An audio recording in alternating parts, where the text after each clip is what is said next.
नमस्कार मित्रों, eleven classes के यूट्यूब प्लेटफॉर्म पे आपका बहुत बहुत स्वागत है। मेरा नाम विवेक है। एक आप लोगों के लिए महत्वपूर्ण सूचना है। सूचना यह है कि इलेवन क्लासेस संस्थान बलिया जो उत्तर प्रदेश का एक जनपद है उसमें अब खुल रहा है। 7 अक्टूबर 2024 से प्रतियोगी परीक्षाओं की तैयारी के लिए यह संस्थान अपनी कक्षाएं संचालित कराने लगेगा। अगर इस संस्था से आप जुड़ना चाहते हैं, आप आकर पढ़ना चाहते हैं, अपने जो पढ़ाई है, अपनी जो तैयारी है उसको परिपूर्णता लाना चाहते हैं, कम समय में सफल होना चाहते हैं, तो आइए हम और आप साथ मिलकर इस सफलता को क्यों न गले लगाएं। तो अगर आप इससे संबंधित कोई भी जानकारी चाहते हैं, पूरी जानकारी चाहते हैं, तो आप हमारे व्हाट्सएप नंबर या उसी नंबर पर आप फोन भी कर सकते हैं। 7081788388 पर आप कॉल करके आप अपनी बातों को बताइए, हमसे जुड़िए, हमें खुशी होगी। बहरहाल आइए एक करेंट अफेयर्स के मुद्दे पर आज बात करते हैं। आज का जो हमारा टॉपिक है मंकीडिया जनजाति समुदाय। मंकीडिया जनजाति समुदाय क्यों चर्चा में है, क्यों खबरों में है, इनसे जुड़ी हुई हम उन विशेष बातों को जानेंगे और समझने का प्रयास करेंगे जो हमारी परीक्षाओं की दृष्टि से भी महत्वपूर्ण होगा और जानकारी के लिए भी महत्वपूर्ण होगा। आइए इस पर हम बात करते हैं। खबरों में मंकीडिया जनजाति समूह, हालिया खबर क्या है, इस पर हम बात करेंगे। उड़ीसा के बारे में बात करेंगे, मंकीडिया समुदाय के बारे में बात करेंगे कि मंकीडिया समुदाय होता क्या है, और विशेष रूप से कमजोर जनजातीय समूहों के बारे में भी हम आज बात करेंगे। आइए हालिया खबर पर नजर दौड़ाते हैं। तो हाल ही में उड़ीसा में वनों पर आवास अधिकार पाने वाला मंकीडिया समुदाय छठा विशेष रूप से कमजोर जनजातीय समुदाय बन गया है। वनों पर अधिकार पाने वाला यह समुदाय है जिसका नाम मंकीडिया समुदाय है। मंकीडिया समुदाय छठा ऐसा विशेष रूप से समुदाय बन गया है जो कमजोर जनजातीय समूह के अंतर्गत आएगा।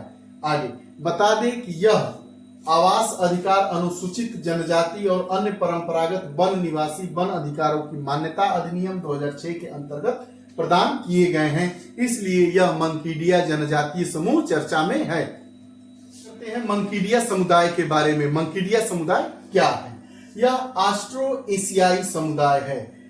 ऑस्ट्रो एशियाई समुदाय है मंकीडिया समुदाय। मंकीडिया समुदाय यह बिरहोर जनजाति का एक अर्ध खानाबदोश वर्ग है। जो बिरहोर जनजाति होती है उसका अर्ध खानाबदोश समूह है या वर्ग है। कौन सा? मंकीडिया समुदाय। यह देश के सबसे कम ज्ञात वनवासी और घुमक्कड़ समुदायों में से है। सबसे कम ज्ञात एवं घुमक्कड़ वनवासी समुदायों में से एक है। यह क्या करते हैं? इन्हें रस्सी बनाने, बंदरों को फंसाने और खाने के पारंपरिक कौशल के कारण मनकीडी या मंकीडिया कहा जाता है।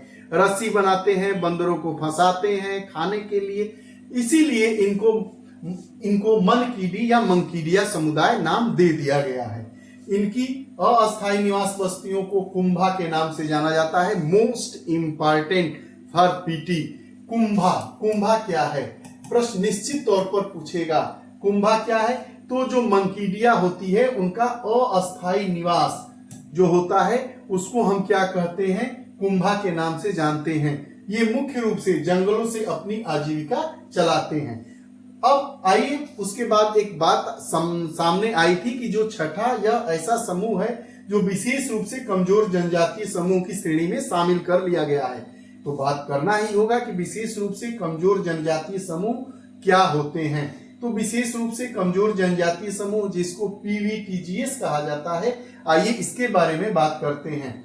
इनके लिए जनजातीय कार्य मंत्रालय ने, जो भारत सरकार का एक मंत्रालय है जिसका नाम जनजातीय कार्य मंत्रालय है, उन्होंने पीवीटीजीटी विकास योजना लागू की है।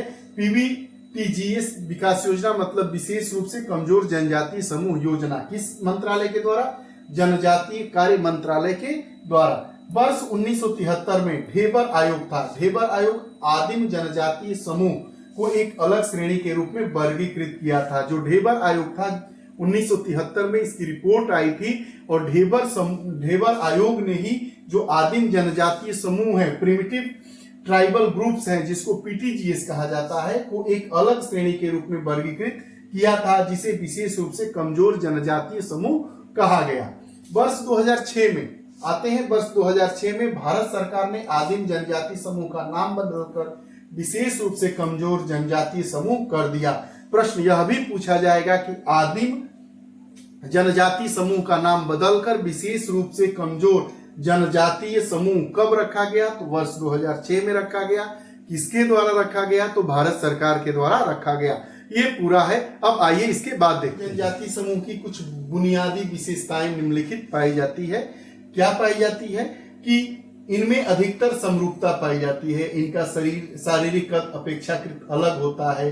इनकी कोई लिखित भाषा नहीं होती है। इनकी जनसंख्या बहुत कम होती है। इनमें परिवर्तन दर धीमी होती है। पूछेगा कि जो विशेष रूप से कमजोर जनजातीय समूह हैं, जिनको आदिम जनजातीय समूह पहले कहा जाता था, 1973 में जब ढेबर आयोग ने इसको इस प्रकार के एक अलग समूह को बनाने की बात की थी। 2006 में भारत सरकार के द्वारा इसको विशेष रूप से कमजोर जनजातीय समूह के रूप में नाम दिया गया। तो उसी जनजातीय समूह की बात कर रहा है कि इनकी कोई अपनी भाषा नहीं होती है। इनका शारीरिक कद अपेक्षाकृत अलग होता है। जनसंख्या कम होती है। परिवर्तन दर धीमी होती है। ये रही बात पूरी।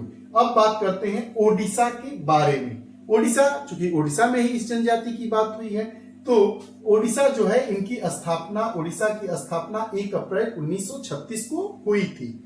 कलिंग और उत्कल नाम से भी उड़ीसा को जाना जाता है। उड़ीसा का 2 नाम है, एक कलिंग और एक उत्कल। प्राचीन काल में उड़ीसा कलिंग साम्राज्य का हिस्सा था, इसलिए इसका नाम कलिंग था। और इसकी समुद्रिक सीमा बंगाल की खाड़ी से लगती है। राजधानी भुवनेश्वर है। अब इसकी सीमा पश्चिम बंगाल, झारखंड, छत्तीसगढ़, आंध्र प्रदेश आदि राज्यों से लगती है। इस राज्य में ओडिशा शास्त्रीय नृत्य किया जाता है। ओडिसी बार बार पूछा जाता है। हमने जाना मंकीडिया जनजातीय समूह के बारे में। किस प्रकार का समूह है, कब इस विशेष रूप से कमजोर जनजातीय समूहों को अलग नाम दिया गया, आदिम जनजाति समूह से अलग हटकर, इनकी क्या विशेषताएं होती हैं, यह क्यों चर्चा में है। इन पूरे मामलों को हमने समझा। उम्मीद है कि आपको यह पसंद आया होगा।